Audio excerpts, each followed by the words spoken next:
Here the camera is actually understanding how you're holding the paper and playing the car racing game.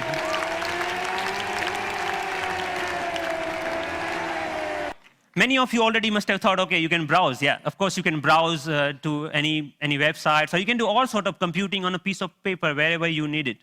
So, but more interestingly, I'm interested that how we can take that in a more dynamic way. When I come back to my desk, I can just pinch that information back to my desktop so that I can use my full-size computer.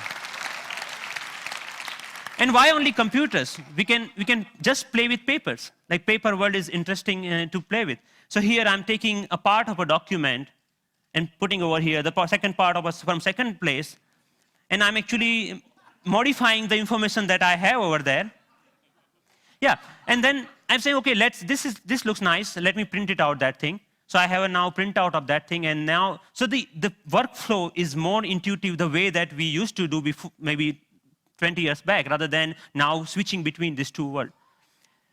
So as a last thought, I think that integrating information to our everyday objects will not only help us to get rid of the digital divide, the gap between these two worlds, but will also help us in some way to stay human, to be more connected to our physical world.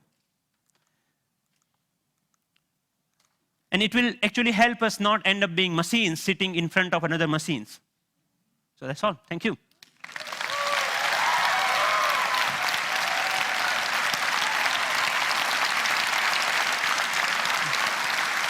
Thank you.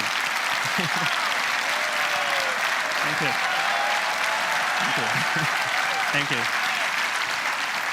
Thank you. So Pranav, first of all, I mean, you're a genius. This is incredible, really. Thanks a lot.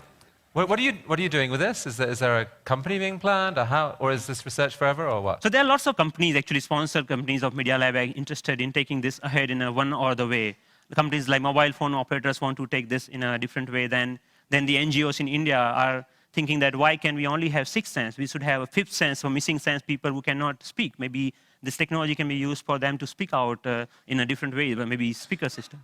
I mean, what are your own plans? Are you staying at MIT, or are you going to do something with this? I'm trying to make this more available to people so that anyone can develop their own sixth sense device, because the hardware is actually not that hard to manufacture or something, hard to make your own. And I will provide all the open source software for them, maybe starting next month. Yeah. So that, open source? Wow. Yes. Wow.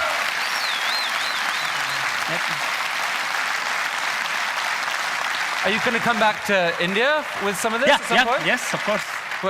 I mean, what are your plans? MIT, India, how are you going to split your time going forward?